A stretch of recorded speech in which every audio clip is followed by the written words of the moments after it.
We'll talk about real-time personalization and innovation in email. So, please welcome Luis. Thank you. I'll keep this short as I can because Sharon's presentation was so good, I couldn't beat that. Just to say up front, I met some of you at an email meetup a few weeks ago. The other guy who was with me, he's my brother. I don't work with him, he's a bit crazy. So let's start off fresh tonight. Okay, so I thought I'd just make a quick video here about a tool that we've recently put together. Altair, the company I work with, they kind of, we've done a lot of things over the years, but nowadays what we seem to do is build tools and bits of software to make email and some other channels a bit better. So most of the time we're working with partners, companies like yourselves, to put the whole project together. Anyway, this video came through to me today from the team. I thought I'd play it. It's just a competitor analysis tool.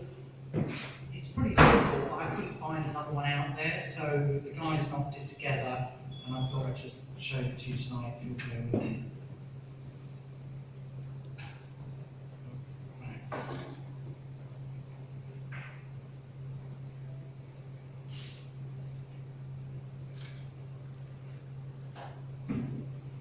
There is a soundtrack, but it's not plugged in. Sing it for us. Now you're asking.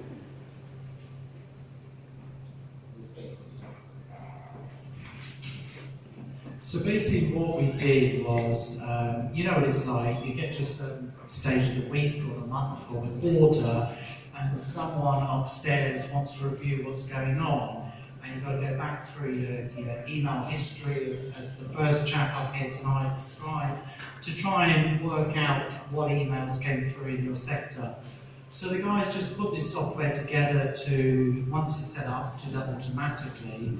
And what we found with some of the companies we work with is that over time, some of them have used it for a couple of years now.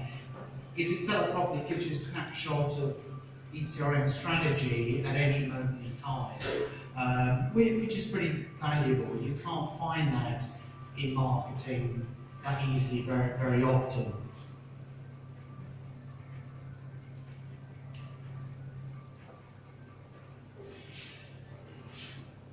So this is just an example of us working in the email space and seeing a bit of a problem and putting some code together to solve it, and then taking it out to partners such as yourselves, you know, to see if it might be useful for a wider group of clients. I'm just going to show you now, getting on to the main topic of the presentation, you know, interesting email examples, all that kind of thing. And some of the ones we've been working on in the real-time personalization space, which for some of us is quite interesting. Just to mention up front, I'm not a technical guy, I'm more of a data person than technical. So if you've got data questions, hopefully I can answer them, but if you've got technical questions, sometimes I may refer back to Base and answer those questions subsequently. So we've been working with one company to try and personalize their emails a little bit more effectively over time, and in that we've worked with other partners, other marketing partners to do that. Not allowed to expressly say who they are, but some of you may recognise them from some of the kind of brand colour coding in this example. But these are just some examples of emails we've done recently where we have taken the content to real-time data. So here's a simple example of tailoring the content to the time of day, and in this example, the email hero image changes for the day from morning imagery, morning recipes, to midday recipes, to evening recipes. Very simple in concept, but as some of you, many of you will know, a bit of a challenge technically some of the time. And this is another example where we've again changed the hero image according to the weather of your location. So as we know, we can check your location, we can triangulate your location often by according to where you log in, your device, and then we can take a weather feed from a third-party provider such as IBM, and using that we can make take the forecast of the local weather, and then we can change the hero image. So if it's raining, you can get your indoor recommendations, and if it's sunny, you can get more barbecue recommendations. This is a location-based personalization example. Again, many of you would have done this over the years. It's not that new, but promoting the local cinema or pizza express for you to use your reward points in your favorite reward program. So you can see here we're using all of the obvious contextual data to personalize these emails in real time. Here we've got a very simple example of how we can add the name or other information from a personal profile. Obviously, in this space, we have to make sure we don't stray into the realms of being creepy. We have to make sure the content and the data we're using is comfortable for the recipient.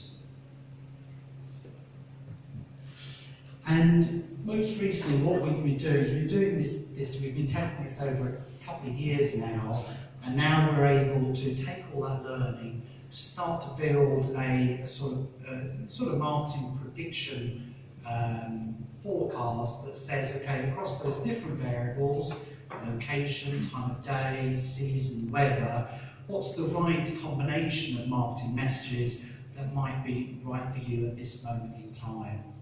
It's not easy, as many of you know, because I know we're all looking at this at the same time, and hopefully we can all share learning along the way. But what we are seeing is that the results definitely make this type of personalisation worth progressing. Okay, a few more examples. Obviously, we're here to talk about emails. This is a Christmas calendar from last year. It's just an example. You may love or hate this design. It went through massive debate. Many people hated it. But what it allows you to do when it went out was through the 28 days of Christmas, or whatever it was, it allowed you to open the doors up to the latest date at the moment of opening the email. So it's not my favourite email in the world, but technically it was quite nicely executed. And then along the way, we get to experiment with email tech. As you all know, we can't do this on every email client, on every device, but if we do it for some of our database, in a carefully selected way, we can drive those core email metrics. And this is something we love to play with, as I'm sure you will do as well. A couple more examples just to stimulate all of our thinking. So this is an idea that works particularly well on mobile. As you can see, the experience takes over your mobile device at the moment of opening, and then returns back to a standard email experience. Again, it's not going to work on, it's not for desktops, it's not going to work on every version of Outlook, but again, for some of your highest value segments, it can have quite powerful results. This example is something that some of you I'm sure have already done, where we can build in just a way of exploring the experience on a click-based approach.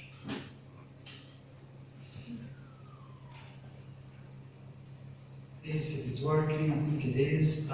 So obviously showing real time on the web is very easy. Showing it across multiple email clients, multiple devices is a bit of a challenge, and as many of you will know, the only way to do that is to create the moving parts in real time, called off an atomic clock somewhere. I'm not sure if this was a global first, but it was certainly the first time we'd seen it done, and it was it helped us win a nice piece of work off the back of it. obviously you can put it into different views and different dimensions. This is a bit more standard. Previously I came from a field of horse racing. Betting is quite big, and it always was amazing to me that betting is all about the odds, isn't it? The latest odds. Bettors in the audience, I'm sure, will agree. But although you can find the live odds on the websites, you often can't find it in the emails. Now, part of that is because the betting industry is driven by an affiliate marketing model, and some of the affiliate marketeers are, smaller companies. They don't have the capabilities that some of us have access to. So here, what we were doing was simply taking live odds from the Ladbrokes API, the Ladbrokes setup, and then making them available first for the Euros back in the summer. This is a bit of a club together email, and then because the results were so good, because live odds matter to bettors, we've carried that on into the season. So, just some examples. The brief for today was just to share some recent work. All of this has been done in the last 6 months or so. As I said in the beginning, we just do a very small slice of the pie. We build tools and bits of software to make part of the email experience better.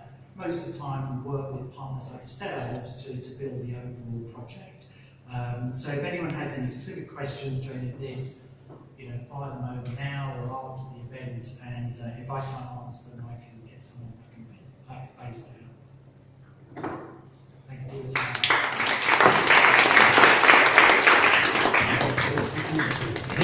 Maurice Morris. I have a friend who's super who must have knows my name by the way. He's Maurice. Cool, that's really interesting. I think what this goes to show is this is all about the great creative, right? That is the message, the creative design that brings it to life.